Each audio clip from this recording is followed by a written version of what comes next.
किसान परिवार में मेरा जन्म हुआ और अच्छी खेती करता था। बहुत छोटे से थे तो हम प्राथमिक विद्यालय अपने यहाँ गांव में पढ़ते प्राथमिक थे। विद्यालय से पढ़े। प्राथमिक मैं कभी नहीं मानता, मैं आज भी कह रहा हूँ, आपके चैनल को बताना चाहता हूँ कि मैं आज भी पद पर हूँ, लेकिन मैं अपने को ये नहीं मानता कि मैं सांसद हूँ। क्यों? तो सरकार कहीं न कहीं से यूरिया खाद देने में फेल हुई है। नमस्कार, मैं हूं रामधारी और आज एक ऐसी शख्सियत से आपकी मुलाकात करवाएंगे और उनके जीवन से जुड़े चीज़ों को आपसे परिचय करवाएंगे। हम बात कर रहे हैं श्रावस्ती से सांसद राम शिरोमणि वर्मा जी की। आज हमारे साथ में हैं राम शिरोमणि वर्मा जी। वर्मा जी, इस खास प्रोग्राम में आपका बहुत बहुत स्वागत है। बहुत बहुत धन्यवाद। वर्मा जी, आपका जो शुरुआती संघर्ष रहा, तो वो शुरुआती संघर्ष की कुछ ऐसी बातें आप बताएं दर्शकों को, जिससे लोगों को ये प्रेरणा मिले कि इस लेवल पे जाके यहाँ से शुरुआत करके और लोग कैसे पहुंचते हैं, क्या संघर्ष रहा उसका। जी, बहुत बहुत धन्यवाद आपको, आपके चैनल को। और जिस तरीके से मैं एक किसान परिवार में मेरा जन्म हुआ और बड़े संघर्षों के साथ मैंने खेती करता था, बड़ी मेहनत के बाद फिर थोड़ा सा ये मन बना कि थोड़ा सामाजिक कार्य में हम लोग जब आए और राजनीति की शुरुआत करें। तो मैं सबसे पहले बीएसपी से राजनीति शुरू किया और शुरू करने के बाद मैं लगभग विभिन्न पदों पर संगठन में रहा और संगठन में होने के बाद फिर मैं 2019 के पहले अंबेडकर नगर में अपनी सदस्य जिला पंचायत बनी।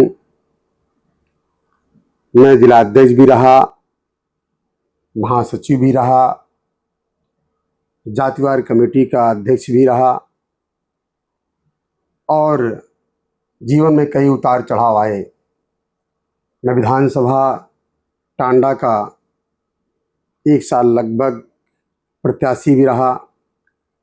उसके बाद मैं 2019 में जनपद बलरामपुर, जनपद श्रावस्ती, कहने का मतलब लोकसभा क्षेत्र श्रावस्ती का मुझे प्रत्याशी बनाया गया और वहाँ की सम्मानित जनता ने मुझे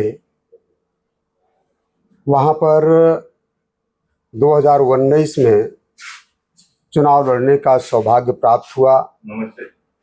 और उसके बाद जिस तरीके से 2019 में मैं चुनाव लड़ा तो लोकसभा क्षेत्र श्रावस्ती की जनता, जो आज मुझे प्यार दुलार मिला, वहाँ की जनता ने मुझे बहुत, मैं एक अपरिचित था जब मैं वहाँ गया था, मैं किसी को जानता नहीं था, पहचानता नहीं था, लेकिन समाजवादी पार्टी और बीएसपी का गठबंधन था, मुझे कैंडिडेट बनाया गया था और वहाँ की लोकप्रिय जनता ने मुझे बड़े संघर्षों के बाद बगैर जान पहचान के मुझे लोकसभा क्षेत्र श्रावस्ती से जनप्रतिनिधि चुनने का काम किया और मैं जाकर के सदन में पहुंचा और जनता की आवाज़ को सदन तक पहुंचाने का कार्य किया।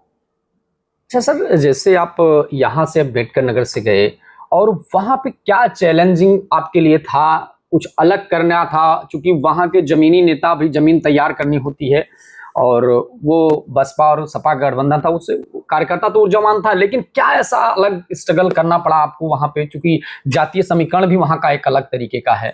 जी, लेकिन जिस तरीके से मैं अंबेडकर नगर का रहने वाला जरूर था, मेरा जन्म अंबेडकर नगर में हुआ था और जब मैं चुनाव लड़ने के लिए श्रावस्ती लोकसभा में पहुंचा तो वहाँ की देवतुल्य जनता ने, मुझे ये नहीं लगा कि मैं अंबेडकर नगर में नहीं हूँ, ये लगा कि मैं आज श्रावस्ती में अगर आया हूँ तो जैसे मुझे अंबेडकर नगर में प्यार और दुलार मिलता था, उसी तरीके से श्रावस्ती लोकसभा की जनता ने मुझे हाथों हाथ लिया और हर वर्ग, हर समाज के लोगों ने बढ़ चढ़ करके हिस्सा लिया और मुझे चुनाव जिताया। तो इस नाते मुझे ये नहीं लगा, बड़ा विरोध भी करने वाले लोग मिले वहाँ। कभी कभी मुझे कहा करते थे कि आए हैं, और मेरा प्रचार और कुछ नहीं था। घर बनाम बाहरी भी था वहां पे लड़ाई। हाँ, मुझे कहा जा रहा था कि आए हैं वर्मा जी, चुनाव जीत जाएंगे और चले जाएंगे, और आपकी आवाज़ को कहीं आप सुन नहीं पाएंगे, ना आप मिल पाएंगे। लेकिन मैं आपके चैनल को बताना चाहता हूँ कि जिस तरीके से जनता का साथ मुझे मिला, मैं उसी तरीके से जनता के बीच में 2019 तो जीता, और 2024 भी लोकसभा क्षेत्र श्रावस्ती जनपद बलरामपुर की लोकप्रिय जनता ने मुझे फिर अपना जनप्रतिनिधि बनाया। और आज जिस तरीके से दो बार जो क्षेत्र रहा है, तमाम ऐसे बड़े बड़े नेता वहाँ से चुनाव जीते, आज हमारे बीच में नहीं हैं। नानाजी देशमुख ऐसे, स्वर्गीय पंडित अटल बिहारी वाजपेयी जो देश के प्रधानमंत्री बने, ऐसे लोग वहाँ से चुनाव लड़े थे। और उसके बाद मुझे भी उस भगवान गौतम बुद्ध की धरती से मुझे चुनाव लड़ने का सौभाग्य प्राप्त हुआ। और आज भी जो सम्मान और प्यार मुझे मिलता है, मैं हमेशा आपके चैनल को बताना चाह रहा हूँ, जिस तरीके से जनता ने मुझे अपना बनाया, आज मैं ये मानता हूँ कि मेरा घर, मेरा परिवार जैसे कि रिश्तेदारी के रूप में बदलाव हुआ है। और आज चाहे वो छोटा, कितना भी छोटा व्यक्ति हो, वो भी मेरे बगल कुर्सी पर बैठता है, और कितना बड़ा से बड़ा व्यक्ति हो, वो भी मेरे बगल बैठता है। तो मुझे लगता है कि भाईचारा श्रावस्ती में लोकसभा में कायम हुआ है। आपने कहने का मतलब बेहतर सामंजस्य जनता के बीच में स्थापित करने में आप सफल रहे हैं। बिल्कुल बिल्कुल बिल्कुल। अच्छा, एक आपके जीवन से जुड़ी एक अहम बात जो मुझे शायद पता चली कि आप शुरुआती दौर में, अपने संघर्ष के दौर में साइकिल से जो है मार्केटिंग किया करते थे, लोगों के बीच में जाके प्रोडक्ट और इन चीज़ों का बेच के और अपने जीवन की यात्रा को शुरुआत किए। तो क्या ये बात सही है? देखिए, बगैर संघर्ष से कुछ मिलता नहीं है। मैंने पहले आपसे कहा, मैं एक किसान परिवार का बेटा था, एक नॉर्मल परिवार, बिल्कुल बहुत छोटा कह लीजिए, गरीब व्यक्ति कह लीजिए। मैं उस स्थान से उठा और मैं संघर्ष खेती में भी किया, छोटा मोटा व्यवसाय हमने चालू किया था, उसको भी हमने खूब संघर्षों के साथ कार्य किया। सब पिताजी की बदौलत, पिताजी की देन थी। और आज हम लोग, आज भी जनता इस तरीके से मुझे पहचानती है और जानती है कि मैं सांसद अगर हूँ तो मुझे नहीं लगता मैं सांसद हूँ। और जनता से जैसे मैं पहले मिलता था, जनता से आज भी वैसे मैं पेश आता हूँ। इस नाते कोई फ़र्क नहीं पड़ता है कि मैं सांसद बनने के बाद कोई बदलाव मेरे अंदर आया हो। तो मैं ये मानता हूँ कि जनता की ताकत से ही आज मुझे इस स्थान पर बैठाया है। तो जनता हमारी देवतुल्य जनता है, तो जनता ही मेरी ताकत है। तो आज जनता के बीच में मैं रहता हूँ। मुझे ये नहीं पता लगता कि मुझे कोई संघर्ष करना पड़ा, और ना मैंने कोई संघर्ष किया है, क्योंकि ये बड़ा चुनाव होता है। बड़े चुनाव में मेरा, तो आपको जानकारी होगी कि मेरा टिकट मिला, पहली बार भी कटा और दोबारा भी चुनाव में हमें टिकट मिला तो एक दिन के लिए यहाँ भी कटा। लेकिन मैं क्षेत्र में नहीं जा पाया, और क्षेत्र में ना जाने के बावजूद भी वहाँ की देवतुल्य जनता ने, चाहे वो जनपद श्रावस्ती रहा हो, चाहे वो जनपद बलरामपुर रहा हो, हाथों हाथ लिया और चुनाव लड़ने का काम क्षेत्र की जनता ने किया। बड़ा संघर्ष मुझे करना पड़ा, क्योंकि जो चुनाव लड़ रहे थे भारतीय जनता पार्टी से, वो बड़ी हस्तियों में आते हैं, पैसे वाले हैं। लेकिन हम लोगों ने उनका जवाब जो दिया है, वो जनता की वोट की ताकत, जो बाबा साहब डॉक्टर भीमराव अम्बेडकर साहब ने हमें एक लोगों को, जो हम सभी लोगों को एक वोट देने का अधिकार दिया है, तो जनता की ताकत और जनता की वोट की बदौलत मुझे जीत हासिल हुई। ये जनता की जीत है, और मैं मानता हूँ कि हम सभी लोग एक रिश्तेदारी के रूप में वहाँ रहते हैं, और उसी तरीके में पेश आता हूँ। अच्छा सर, जैसे आम किसान परिवार की बात करें तो किसान परिवार के जो लड़के हैं, अधिकारी बनना चाहते हैं, नौकरी पाना चाहते हैं, तो क्या आपका शुरू से नेता बनने का एक खौफ था, या फिर नौकरी करना चाहते थे? क्या कुछ ऐसा था? कैसे बदलाव आया? क्या? देखिए, मैं किसान परिवार में बड़ी मेहनत, बड़े संघर्षों के साथ, क्योंकि स्थिति बहुत अच्छी नहीं थी, तो मैं संघर्ष भी किया, व्यवसाय भी छोटा मोटा कर रहा था। खेती भी कर रहा था। मैं खेती का भी व्यवसाय किया हूँ। तमाम खेती के व्यवसाय में मैं लगा रहा और अच्छी खेती करता था। तो इस तरीके से हम सभी लोग, मुझे ये नहीं लगा कि कहीं भी मुझे कोई संघर्ष, क्योंकि हम लगते थे तो लगन से लगते थे, और जब मेरी लगन रहती थी तो उस तरीके से कुछ लोगों को मैं देखता था जब मिलता था। पहले मैं राजनीति में ABCD नहीं जानता था, कुछ मुझे जानकारी नहीं थी। कुछ लोगों ने कहा, भैया जिला पंचायत सदस्य का चुनाव अगर आप लड़िए तो हमें लगता है कि आप चुनाव जीत जाएंगे। तो मैं निर्दल चुनाव लड़ा था। अच्छा। और निर्दल चुनाव लड़ा लगभग, अब नाम तो मैं ले रहा हूँ, चाहे बसपा हो चाहे सपा रही हो, उस समय तो मैं निर्दल में था। तो 18 घंटा करीब 20 घंटा वो लोग जो प्रत्याशी थे वो हमसे पीछे चल रहे थे। मैं निर्दल के रूप में, क्योंकि मैंने कहा जनता ही ताकत है, तो जनता की ताकत की बदौलत में 18 घंटा 20 घंटा 22 घंटा बैलेट पेपर का चुनाव होता था। और वो 3 दिन 4 दिन मतगणना उसकी चलती थी। तो मैं लगभग कई दिनों तक, 2 दिनों तक आगे में रहता था। और छोटा सा, थोड़ी सी चुनाव से मैं 500-600 वोटों से चुनाव हार गया था। दोबारा जब मुझे टिकट मिला तो मैं लगभग 2000 वोटों से जीत हासिल की। तो इसी तरीके से कोई, मुझे ये नहीं लगा कि बहुत संघर्ष, जनता का संघर्ष रहा। मुझे जो प्यार दुलार मिल रहा था, तो मुझे ये नहीं लगता था मैं वो संघर्ष किया, क्योंकि ताकत जनता की होती है। तभी कोई, चाहे वो प्रधान हो, चाहे वो क्षेत्र पंचायत हो, चाहे वो ग्राम प्रधान का ग्राम सभा का सदस्य हो, या कोई भी चुनाव हो, बगैर जनता की ताकत का, जनता के पावर का ये चुनाव होता है। जनता जिसके साथ आती है वही चुनाव जीतता है। अच्छा, जैसे शुरुआती दौर में आप कह रहे हैं कि भी बिजनेस अपना अडॉप्ट कर लिए थे, चीज़ों को कर रहे थे, तो ये पढ़ाई के दौरान छात्र संघ में तो आप थे नहीं, छात्र संघ की राजनीति थे नहीं। कौन सा कॉलेज था जहाँ से आप लोगों ने पढ़ाई की, और क्या ऐसी चीज़ें रही? अब कॉलेज तो पहले हम बहुत छोटे से थे, तो हम प्राथमिक विद्यालय अपने यहाँ गाँव में पढ़ते थे। प्राथमिक विद्यालय से पढ़े? प्राथमिक विद्यालय में पढ़े। उसके बाद हमें पिताजी वहाँ रामपुर सकरवारी में रहते थे, तो वहाँ एक इंद्र बहादुर सिंह जी थे जो रामपुर सकरवारी के थे। उनका एक प्राइवेट कॉलेज था, वहाँ मेरा नाम लिखा गया।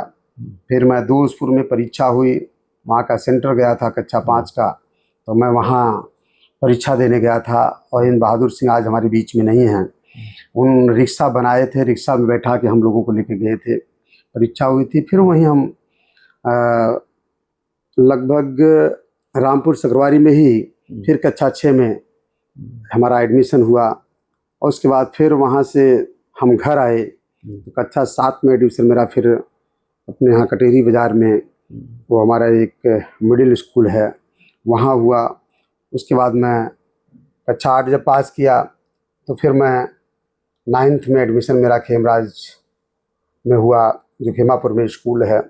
और उसके बाद फिर हाई स्कूल की परीक्षा मैंने दिया, पास किया, और फिर इंटर किया। इसी तरीके से तमाम मतलब ला भी हमने किया। तो इस तरीके से कई विद्यालयों में मुझे जाना पड़ा। अक्सर लोग कहते हैं कि भाई बड़े विद्यालयों में, जो आज का ट्रेंड है कि बड़े विद्यालयों में लड़के पढ़ते हैं तो उनका ये माहौल होता है, वो माहौल होता है, तो क्या इस कॉन्सेप्ट को आप कितना सही मानते हैं? देखिए, ऐसा कुछ नहीं है। मैं एक चीज़ जानता हूँ कि अगर विद्यालय सही है, अगर वहाँ पढ़ाई लिखाई अच्छी हो रही है, तो बच्चा कहीं का हो, अगर बच्चा पढ़ने लिखने वाला है, सामाजिक है, जानकार है, तो लक्ष्य हासिल कर सकता है।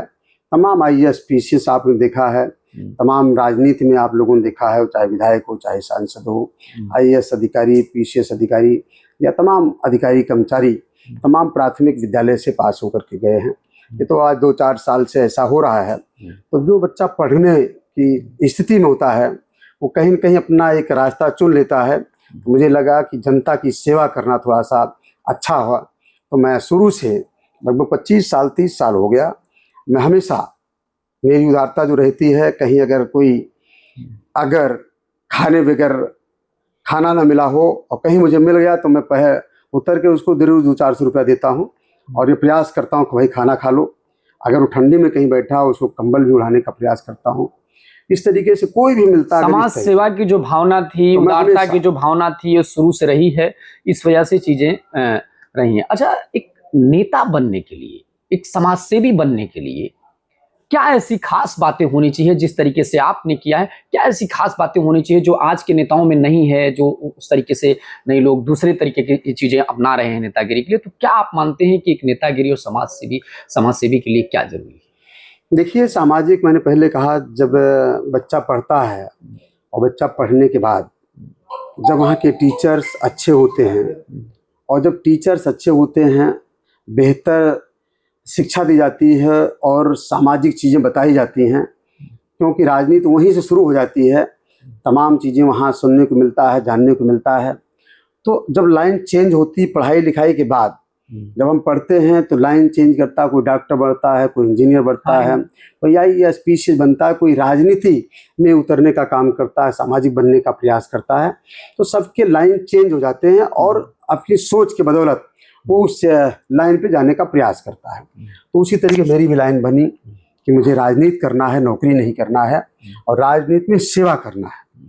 तो जो सेवा भाव जो मेरा रहा, उसी सेवा भाव की बदौलत मैं कभी नहीं मानता, मैं आज भी कह रहा हूँ, आपके चैनल को बताना चाहता हूँ कि मैं आज भी पद पर हूँ, लेकिन मैं अपने को ये नहीं मानता कि मैं सांसद हूँ।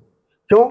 जनता सांसद है। मैं इस बात को अपने भाषण में भी कहा करता हूँ कि जिस क्षेत्र का मैं सांसद हूँ, उस क्षेत्र की जनता सांसद है, और सांसद ही मान करके मुझे उससे मिले।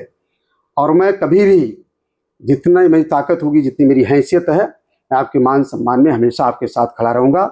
ये सब तमाम ऐसी चीज़ें होती हैं। तो राजनीति कोई अलग से नहीं आती, आपके अंदर जिस तरीके से गुण हो। बहुत लोग राजनीति में आने के बाद भी भाषाएं थोड़ा चेंज होती, जो भी आपने कहा, लेकिन वो अलग अलग अपने अपने सस्पेंस हैं, अपने अपने विचार होते हैं।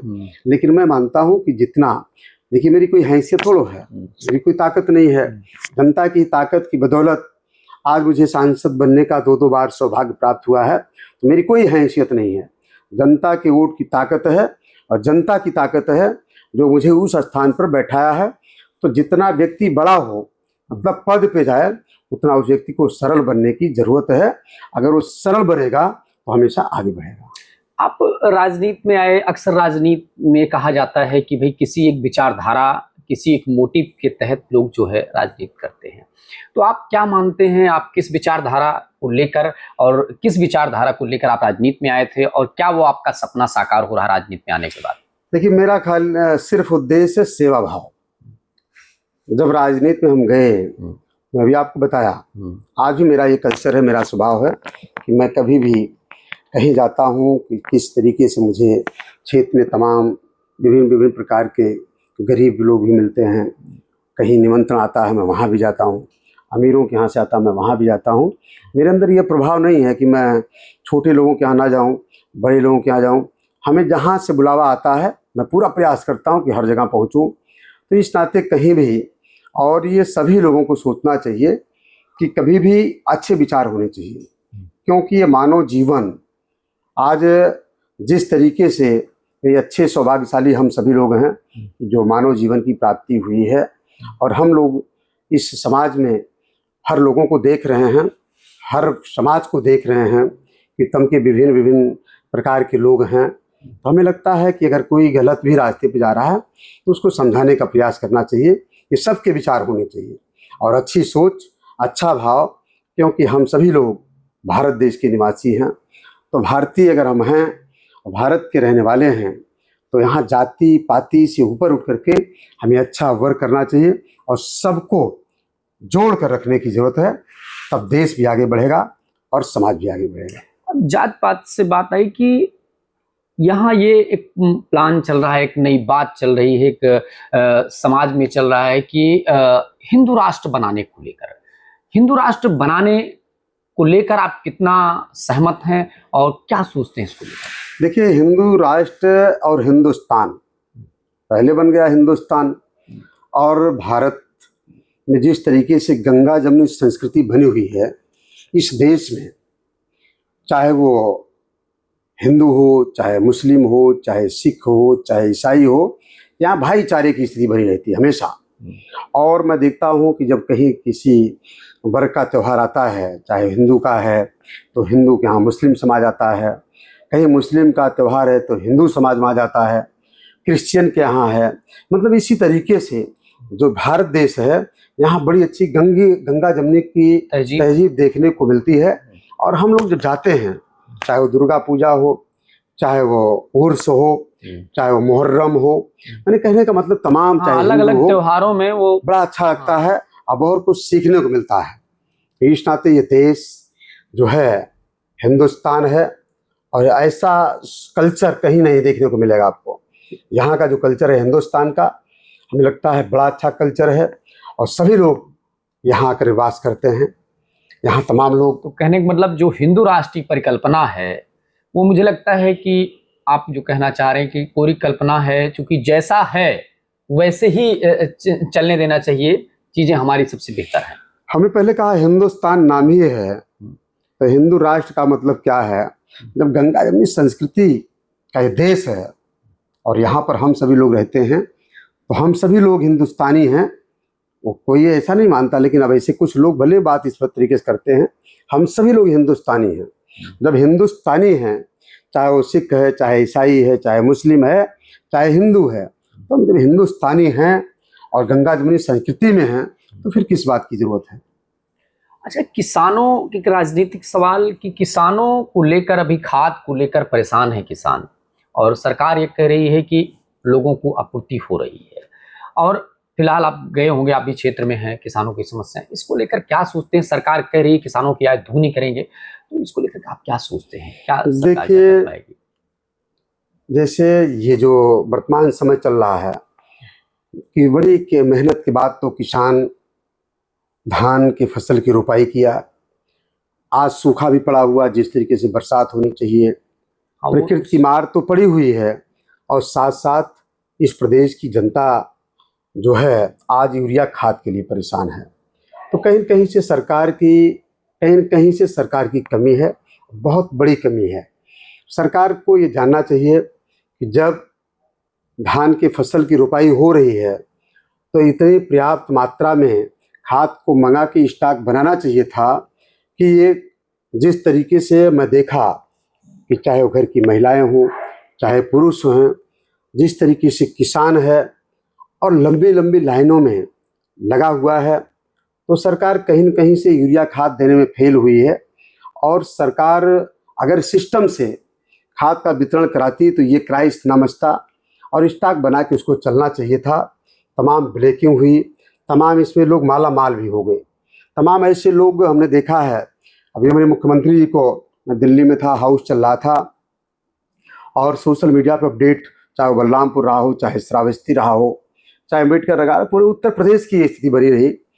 मैंने मुख्यमंत्री जी को ये सलाह दिया था, सोशल मीडिया के माध्यम से उनको लिखा था कि जिस तरीके से माननीय मुख्यमंत्री जी ये खाद सोसाइटियों पर बांटी जा रही है, इससे खाद की पूर्ति नहीं हो सकती है जब तक प्राइवेट दुकानदारों को भी खाद नहीं मिलेगी।